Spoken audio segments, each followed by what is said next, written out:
Last November, NASA launched a new mission to Mars to investigate the mystery of how it became the red planet and how it may have looked in the past. Now that mission is about to arrive, and here to join us from NASA's Goddard Space Flight Center in Greenbelt, Maryland, is NASA Goddard Chief Scientist Dr. Jim Garvin. Thank you for joining us. Thanks for having me.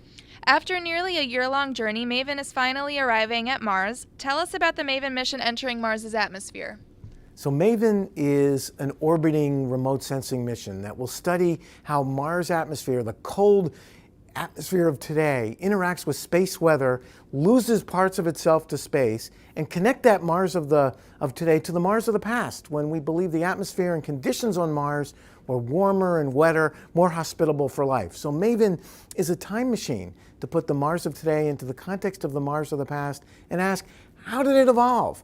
Why is it the way it is today? Why is it the red planet, not the blue planet? What will MAVEN do as it orbits Mars? So MAVEN's carrying a rich array of instruments that will allow us to measure for the first time how the atmosphere of Mars interacts with deep space, with the space weather, particles from the sun. It also carries instruments that will actually sample the chemistry of the atmosphere as it's being lost to space and connect that chemistry to the Mars chemistry of the past that we're measuring on the surface of Mars from rovers like Curiosity. What else is NASA doing to better understand Mars, and what are plans for the future?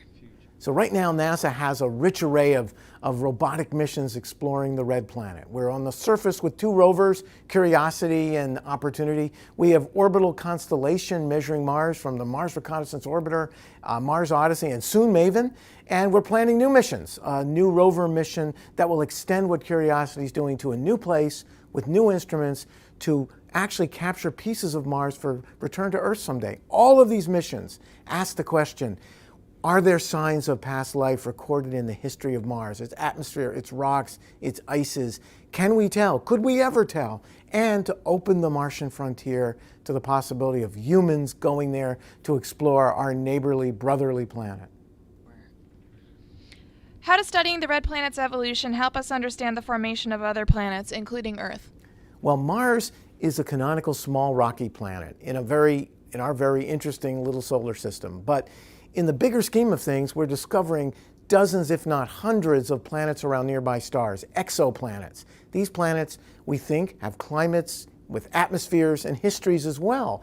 By understanding the difference between Mars and its evolution to its state of today, the cold, dry, red planet, from its Mars of the past, perhaps a wet, bluish planet like Earth, we'll be able to understand these other worlds that we're discovering. And also put our solar system into the bigger context of this universe that's out there beckoning, calling to us.